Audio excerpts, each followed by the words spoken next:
Hai anak-anak kelas 8, apa kabarnya kalian hari ini? Hari ini kita akan belajar IPA dari bab 11 halaman 301 tentang gelombang dan getaran. Hari ini diharapkan kalian mampu menjelaskan pengertian getaran, mengidentifikasi frekuensi dan periode getaran, mengidentifikasi besaran-besaran yang mempengaruhi periode getaran. Pertanyaan Miss adalah, pernahkah kalian bermain ayunan? Apakah yang terjadi saat kalian bermain ayunan tersebut? Apakah gerakan ayunan bisa disebut getaran? Materi hari ini akan menjawab pertanyaan-pertanyaan tersebut. Yuk kita mulai. Getaran dan gelombang. Perhatikan gambar di depan. Bandul bergerak secara periodik terhadap titik setimbang. Ini adalah titik setimbangnya di bagian titik B. Ketika dia bergerak dari B ke A itu disebut simpangan, atau ketika dia bergerak dari B ke C disebut simpangan.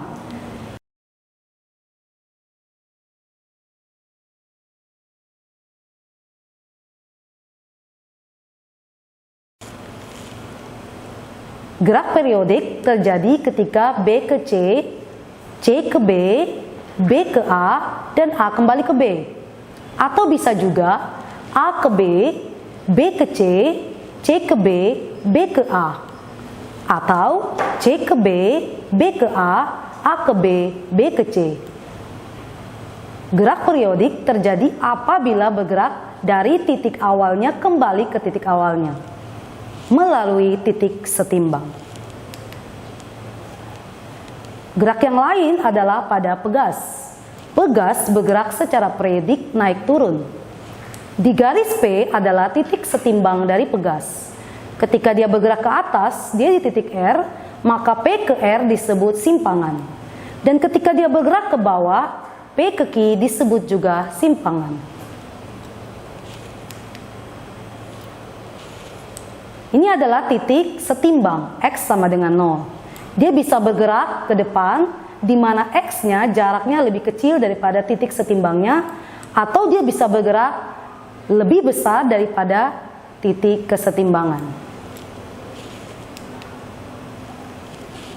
Gerak periodik yang lain terjadi pada penggaris. Penggaris dapat bergerak secara periodik terhadap titik setimbang. Titik setimbangnya ada pada posisi A. Sementara ketika penggaris bergerak ke AB atau A ke C, ini mengalami simpangan. Gerakan dari A ke B, B ke A ke C, dan kembali ke A disebut gerak periodik. Nah, anak-anak, getaran adalah gerak bolak-balik benda melalui titik setimbangnya. Ingat ya, getaran adalah gerak bolak-balik benda melalui titik setimbangnya. Kalian masih ingat kan gerak periodik yang tadi? Yang terjadi pada pegas, pada bandul, dan pada penggaris. Simpangan adalah jarak antara benda yang bergetar dengan titik atau garis setimbangnya. Sekali lagi Miss ulang, simpangan adalah jarak antara benda yang bergetar dengan titik atau garis setimbang. Sementara amplitudo adalah simpangan yang terbesar dari suatu benda yang bergetar.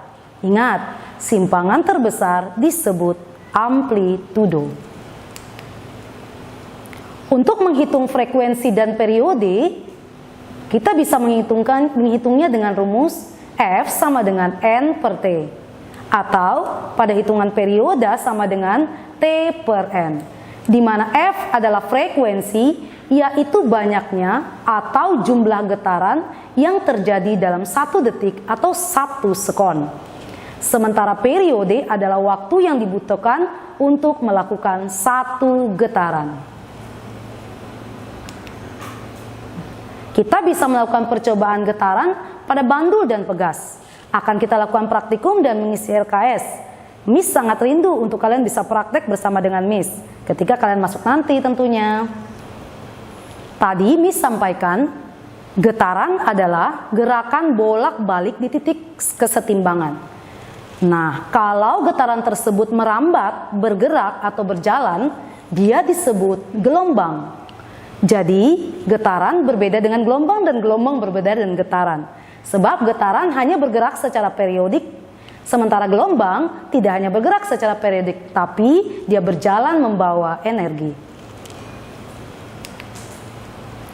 Berdasarkan ada dan tidaknya zat perantara pada medium, gelombang dibagi atas dua, yaitu gelombang elektromagnetik dan gelombang mekanik. Sementara gelombang dibagi berdasarkan arah getaran dan arah rambatnya adalah gelombang transversal dan gelombang longitudinal. Sekarang kita akan belajar lebih jelas tentang gelombang transversal dan gelombang longitudinal. Ini adalah gerakan daripada gelombang transversal dan gelombang longitudinal. Kalian pasti bisa melihat perbedaan dari pergerakan kedua buah gerakan dari gelombang ini. Kalau gelombang transversal, arah gerak dan getarannya tegak lurus, ya. Arah getarannya dan arah rambatannya itu tegak lurus. Sementara gelombang longitudinal, arah gerak dan getarannya ini adalah sejajar. Dari gambar ini kalian dapat melihat jelas perbedaan gelombang transversal dan gelombang longitudinal melalui pergerakan daripada selinki. Ini adalah gelombang transversal dan ini adalah gelombang longitudinal. Gelombang disebut gelombang longitudinal apabila arah rambatnya sejajar dengan arah getarnya. Kemudian pada gelombang longitudinal terdapat dua bentuk, yaitu regangan dan rapatan. Ya, regangan memiliki jarak, sementara rapatan tidak memiliki jarak. Pada gelombang transversal, arah rambat dan arah getarnya tegak lurus. Nah, pada gelombang transversal terdapat puncak dan lembah gelombang.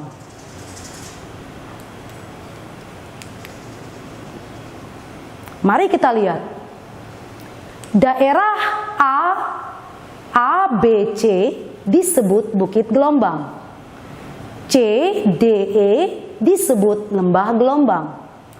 B dan F disebut puncak gelombang. D dan H disebut dasar gelombang. A, C, E, G, I disebut simpul-simpul gelombang. B ke D atau D ke D, B kecil ke B besar, D kecil ke D besar disebut amplitudo. Kalian masih ingat amplitudo bukan? Benar, amplitudo adalah simpangan terbesar. Sampai di sini kalian paham kan?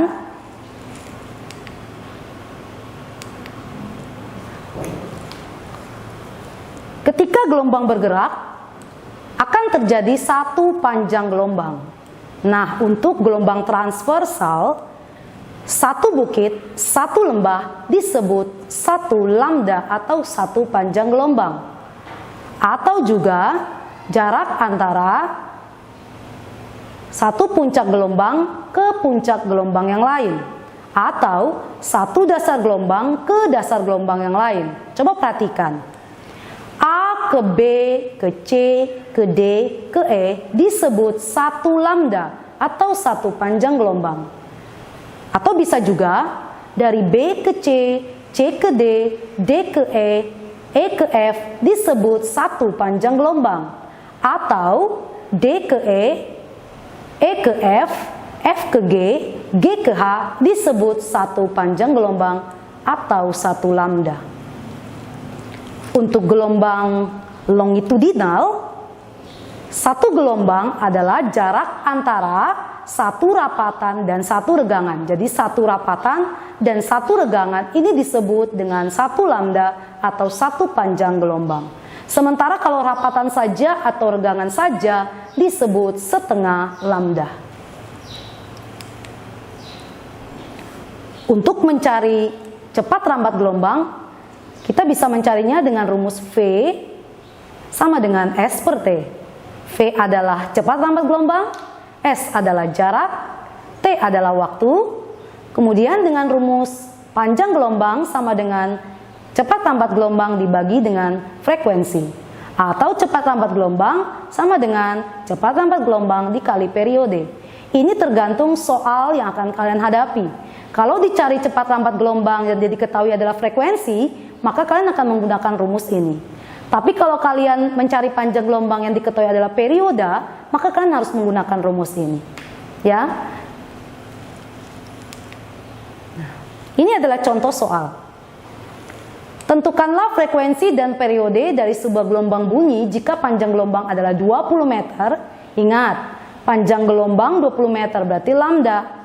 Dan cepat lambat bunyinya, cepat lambat bunyi berarti V adalah 400 meter per sekon. Diketahui V 400 meter per sekon dan lambdanya 20 meter. Ditanya frekuensi dan periode. Sehingga kalian bisa menggunakan dua rumus yang sudah diberitahukan sebelumnya. Rumus V sama dengan lambda kali F dan lambda sama dengan V kali T. Kalian harus ingat rumus segitiga ini ya. Itu akan memudahkan kalian pada saat kalian mengerjakan sebuah pertanyaan. Bagaimana pembelajaran kita hari ini tentang getaran dan gelombang? Miss harap kalian sudah mengerti ya. Miss akan memberikan soal LKS getaran dan gelombang. Kalian akan menjawabnya, lalu mengirimkannya dengan soft file melalui email selviani@papuakasih.com. Sekali lagi ya, selviani@papuakasih.com. Miss tunggu tanggal 26 Maret 2020. Semangat ya. Terima kasih.